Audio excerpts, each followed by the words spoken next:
नमस्कार दोस्तों, संडे चौपाल में आपका एक बार फिर स्वागत है। और दोस्तों, आज की चौपाल का पहला कमेंट हम ले रहे हैं, वो है हमारे किसान दोस्त अमेजिंग इंडिया।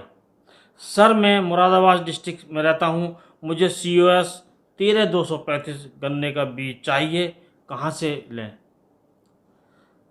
तो आपको यदि 13235 का बीज चाहिए तो आप मुरादाबाद के रहने वाले हैं, तो हम आपको अमरोहा के एक किसान का हम फ़ोन नंबर और एड्रेस दे रहे हैं, जिसे आप स्क्रीन पर देखकर वहां से आप ले सकते हैं। और यदि आप और पास से चाहते हैं तो आप अपने ग्रुप में मालूम कीजिए कि किसी किसान के पास यदि ये और मिल जाए तो आप वहां से भी ले सकते हैं। और इससे अगला कमेंट हम ले रहे हैं, वो है हमारे किसान दोस्त विक्रांत यादव जी। आप मुझे एक बात बताओ, आप रोज़ किसी न किसी न्यू वैरायटी के बारे में बताते हैं, किसान का तो दिमाग ख़राब हो जाएगा। और ये नकुल भाई जी 8005 की बढ़ाई कर रहे हैं। तो दोस्तों, हम डेली तो नहीं, लेकिन जो वैरायटियाँ नई होती हैं और जिनकी उम्मीद होती है ये अच्छी निकलेंगी, हम सभी वैरायटियों के बारे में बताते हैं। और ये ज़रूरी नहीं कि जो हम वैरायटी बताएं आप सभी लगाएं या किसी को भी लगा लें। हम इसलिए बताते हैं कि जो इस समय जो सबसे ज़्यादा वैरायटी लगती है वो लगती है गन्ना वैरायटी CO0238। और इसमें बहुत से रोग आने लगे हैं, और इसमें ख़ास तौर से रेड आउट ज़्यादा आने लगा है। और कहीं कहीं तो खेत के खेत भी सूखने लगे हैं, और पोका बोइंग है, और जैसे कीट वाले रोग भी, टॉप बोरर जैसे भी, इस वैरायटी में ख़ास तौर से आने लगे हैं। तो ये वैरायटी एक महंगा साबित हो गई है, क्योंकि इसमें ज़्यादा दवाई लगानी पड़ती हैं, और फिर भी कभी कभी हमारी फसल नहीं बचती है। तो हमें कोई ना कोई वैरायटी अभी से चयन करनी पड़ेगी।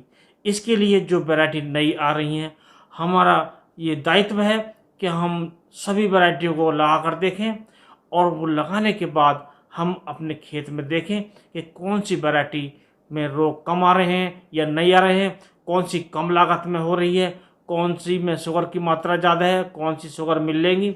और सबको हम देखकर इसमें से हम कोई ना कोई वैरायटी ऐसी चयन कर लें जो 0238 का मुकाबला कर सके या उसकी जगह ले सके। तो हम ये वैरायटी बताते हैं, और वो वैरायटी केवल आपकी सुविधा के लिए होती है कि आपको वैरायटी का चयन करने में आसानी रहे। तो हम प्रत्येक वैरायटी लाते हैं जो हमें पता लगता है और जिसकी कोई खासियत होती है, तो आप उसमें से कोई सी वैरायटी का चयन कर सकते हैं। और दोस्तों, अगला कमेंट लेने से पहले आपसे अनुरोध करेंगे, यदि आप चैनल पर नए हैं तो चैनल को कर लें सब्सक्राइब, और वीडियो को लाइक कर दोस्तों में शेयर करें। तो दोस्तों, इससे अगला कमेंट हम ले रहे हैं, वो है हमारे किसान दोस्त विनोद कलकर जी। सर, इंटरनोड बोरर है, क्या डालें? तो इंटरनोड बोरर के लिए आप इस समय डाल सकते हैं जो कार्बोफ्यूरान अर्थात फ्यूरान के नाम से आती है। लेकिन दोस्तों, ये समय जो हो गया है वो काफ़ी लेट हो गया है। इस समय दवाएं कम असर करती हैं, कि ये इंटरनोड बोरर है, ये भी गन्ने के बिल्कुल अंदर रहता है, और इस पर दवाएं हमारी असर कम करती हैं या नहीं करती हैं, क्योंकि गन्ना इस समय परिपक्व अवस्था में आ चुका है, और उसमें दवाएं ऊपर नहीं चढ़ पाती हैं, और जो हम ऊपर से स्प्रे करते हैं वो भी अंदर तक नहीं पहुंच पाती है। तो इसका हम पहले से ध्यान रखें, और हम पहले से ये ट्रैप आते हैं, उसमें परजीवी के अंडे होते हैं, वो हम अपने गन्ने के खेत में लगाएं, पत्तियों पर चिपका दें, तो इसका जो कीट है वो नहीं आता है। और बाद में यदि हम इसमें जो रासायनिक दवाएं होती हैं, इसमें दवा जो क्लोरेंट्रानिलिप्रोल आता है, उसकी ड्रिंचिंग करें तो ये नहीं आता है। इसके साथ साथ वो टॉप बोरर भी नहीं आता है।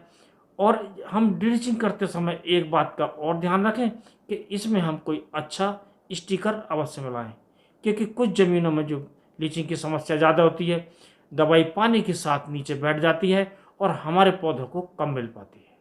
तो इस बात का ध्यान रखें। अगला कमेंट हम ले रहे हैं, वो है हमारे किसान दोस्त Vivek Kumar. I am from Mau district, Uttar Pradesh. My field is flood affected area. Which variety can is best of flood affected area? How can we get? इनका जो एरिया है वो ज़्यादा पानी वाला एरिया है, बाढ़ग्रस्त एरिया है, जिसमें अधिकतर समय पानी भरा रहता है। ऐसे एरिया के लिए जो बढ़िया वैरायटी आती है वो आती है 94-184। ये बहुत अच्छी वैरायटी है, जहाँ पानी ज़्यादा रहता है उसमें अच्छा उत्पादन देती है, और बाढ़ग्रस्त एरिया में ये अच्छा उत्पादन देती है। ये ज़्यादा पानी से ख़राब भी नहीं होती है।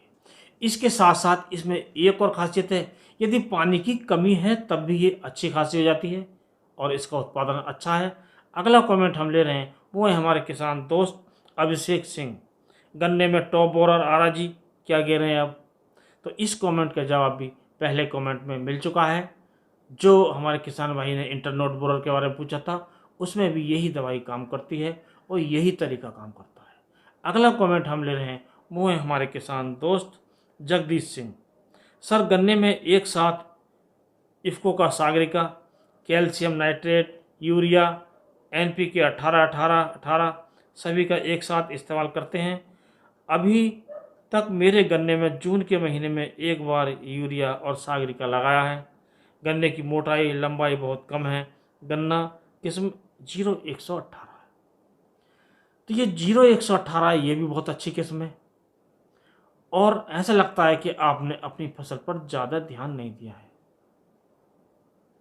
इसी वजह से आपकी लंबाई और मोटाई कम रहेगी गन्ने की। तो पहले से आपको ध्यान देना चाहिए, और अब काफ़ी लेट हो गया है, फिर भी आप इन्हें लगाना चाहते हैं तो इसमें आप कैल्शियम नाइट्रेट को प्राथमिकता दीजिए। कैल्शियम नाइट्रेट के साथ आप बोरॉन का इस्तेमाल कीजिए, और ये जो आप लगा सकते हैं ये 18-18-18 इसका आप स्प्रे कीजिए, और इसको आप अलग लगाइए। और यूरिया है उसे भी आप यदि आवश्यकता हो तो अलग लगाइए, इससे आपको ज़्यादा रिजल्ट मिलेंगे। अगला कमेंट हम ले रहे हैं वो है हमारे किसान दोस्त ट्रैक्टर लवर।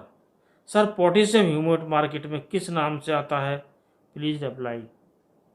तो आपको केवल पोटेशियम ह्यूमेट पर ध्यान देना है। ये बहुत कंपनी का आता है, जो हमने वीडियो में दिया था वो अपाचे के नाम से आता है और कई नाम से आता है। आप जिसमें पोटेशियम ह्यूमेट लिखा हो उसे ले लें, और किसी अच्छी कंपनी का भी ले सकते हैं। और कोई भी कंपनी हो उसकी क्वालिटी अच्छी होनी चाहिए, अर्थात अच्छी कंपनी का हो, आप उसे यूज कर सकते हैं, आपको बढ़िया रिजल्ट मिलेंगे। अगला कमेंट हम ले रहे हैं वो है हमारे किसान दोस्त रितेश शाह जी। 86-032 गन्ने के बारे में बताएं, कैसा गन्ना है, उत्तर प्रदेश में स्वीकृत है या नहीं? मैंने गन्ना देखा है, अच्छा है, लेकिन फैक्ट्री लेगी या नहीं? लखीमपुर का रहने वाला हूँ। तो इसमें कोई शक नहीं, ये बहुत अच्छी वैरायटी है, और ये मध्यम वैरायटी है, अर्थात ये नहीं ज़्यादा लेट है और नहीं अर्ली है, और ये अच्छा उत्पादन देने वाली पड़ जाती है। इसमें जो फूल है वो भी नहीं आता है। और ज़्यादा जो आप जानकारी करना चाहें तो आप अपने शुगर मिल, ये जो कैन सुपरवाइज़र होते हैं उनसे संपर्क करके आप मालूम कर सकते हैं कि ये आपकी शुगर मिल इसे खरीदेगी या नहीं।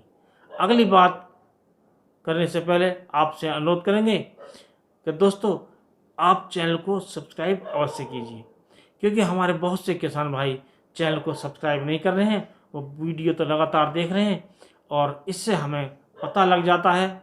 और आपसे अनुरोध करेंगे कि इस बार आप चैनल को सब्सक्राइब अवश्य करके जाइए, क्योंकि इसमें आपका ही फ़ायदा है।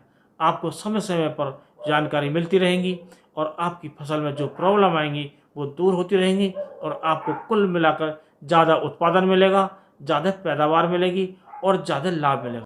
अगला कमेंट हम ले रहे हैं वो है हमारे किसान दोस्त अर्पित राठी जी। सर, अपना मोबाइल नंबर दीजिएगा। तो दोस्तों, मोबाइल नंबर देना संभव नहीं है, क्योंकि हमने पहले मोबाइल नंबर दिया था तो हमारे किसान दोस्त कुछ ऐसे हैं, वो समय की पाबंदी नहीं रखते हैं। कोई 11 बजे फ़ोन करते हैं रात को, कोई 12 बजे करते हैं, तो अपनी भी कोई निजी ज़िंदगी होती है। तो ऐसे नंबर देने से हमें बहुत ज़्यादा प्रॉब्लम हुई थी, और जो किसान भाई हमसे बात करना चाहते हैं तो उनके लिए हमने चैनल पर ज्वाइन बटन दे रखा है। तो आप चैनल को ज्वाइन कर इसकी मेंबरशिप हासिल कर लें। जब आप मेंबरशिप हासिल कर लेंगे तो हम आपसे बात करेंगे, और आपको मोबाइल नंबर पर हम बात करेंगे। तो अगला कमेंट हम ले रहे हैं वो हैं किसान दोस्त हरिओम सैनी जी। सर जी 0118 गन्ना कैसा है? तो 0118 एक अच्छी वैरायटी है, अच्छा उत्पादन देती है, गन्ने की मोटाई भी बढ़िया होती है, लंबाई भी होती है और ये काफ़ी अच्छी वैरायटी है। इससे आप निश्चिंत होकर बो सकते हैं। अगला कमेंट हम ले रहे हैं, वो है हमारे किसान दोस्त आमीन खान जी। सर गन्ने की बेस्ट बीज अर्ली वैरायटी बताओ जो फैक्ट्री में मान्य हो। तो दोस्तों इस समय जो अपनी वैरायटी थी वो CO0238 यही सबसे अच्छी वैरायटी थी, लेकिन अब इसमें बहुत सी बीमारियां आने लगी हैं और आप अब कोई नई वैरायटी सेलेक्ट करें। इसके लिए हम आपको सलाह देते हैं कि आप जो 13235 है या 14201 वैरायटी है, इनमें से एक सेलेक्ट कर लें। इसके लिए चैनल पर वीडियो हैं और आप वीडियो में इसकी क्या कमियां हैं, क्या खासियत हैं, इसे देखकर और सेलेक्ट कर लें जो भी आपको अच्छा लगे। अगला कमेंट हम ले रहे हैं, वो है हमारे किसान दोस्त संचित यादव जी। सर 0238 गन्ने में सितंबर के महीने में सूंडी लगी है, इसका उपचार बताएं। गन्ने में कानापन आता है, इसका उपचार बताएं। तो दोस्तों इस कमेंट का जवाब भी हम पहले दे चुके हैं। जो जैसे जो इंटरनोट बोरर था उसी का इसमें बात है, या फिर जो टॉप बोरर था वही इसका इलाज है। और इस समय हम काफ़ी लेट हो गए हैं और जो हमने पहले कमेंट में आपको बताया था आप उसी का ही इस्तेमाल करें। अगला कमेंट हम दे रहे हैं, वो है हमारे किसान दोस्त चौधरी अनिल सिंह। कोलक 94-118 गन्ने की प्रजाति अर्ली है, यह जनरल प्लीज बताएं। तो दोस्तों ये जो 94-184 वैरायटी है ये एक अर्ली वैरायटी है और ये 10-11 महीने में तैयार हो जाती है और अच्छा उत्पादन देती है। अगला कमेंट हम ले रहे हैं, वो है हमारे किसान दोस्त सौरभ यादव जी। सर रिंग पिट विधि की पूरी जानकारी देने की कृपा करें। तो रिंग पिट विधि से संबंधित हम कई वीडियो चैनल पर दे सके हैं और उन वीडियो को देखकर आप जानकारी हासिल कर लें और हम जल्दी ही आपको एक वीडियो फिर देंगे जिसमें शुरू से और अंत तक पूरी जानकारी देंगे।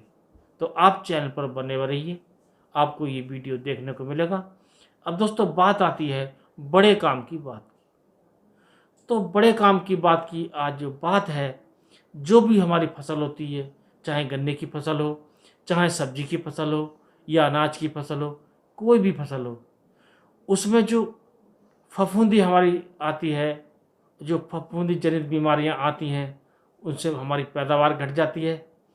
तो आपने ये देखा होगा कि जिस खेत में जो माइक्रोन्यूट्रिएंट्स होते हैं उनकी कमी होती है उनमें ये ज़्यादा आती है।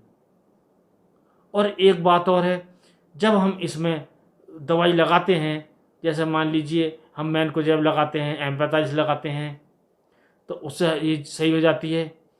और इसमें न्यूट्रिएंट्स होते हैं, इसमें जिंक होता है, मैग्नीज होता है और इसकी पूर्ति होने से भी हमारा जो फसल है वो अच्छा हो जाता है। कॉपर सल्फेट होता है, कॉपर ऑक्सीक्लोराइड होता है, इनमें सल्फर की मात्रा होती है। कहने का मतलब ये है कि आप अपनी फसल में विभिन्न माइक्रोन्यूट्रिएंट्स का ध्यान रखें, अर्थात माइक्रोन्यूट्रिएंट्स की पूर्ति अपनी ज़मीन में करते रहें, तो आपकी खेत में जो बीमारियां आती हैं वो कम आएंगी या आएंगी ही नहीं। और ख़ास तौर से फफूंदी जनित बीमारियां होती हैं, यदि हम माइक्रोन्यूट्रिएंट्स की पूर्ति करेंगे तो इसमें कम आएंगी। तो दोस्तों आज के वीडियो में बस इतना ही। अगले वीडियो में कोई टॉपिक नया लेकर आप उसे फिर मिलते हैं, तब तक के लिए नमस्कार।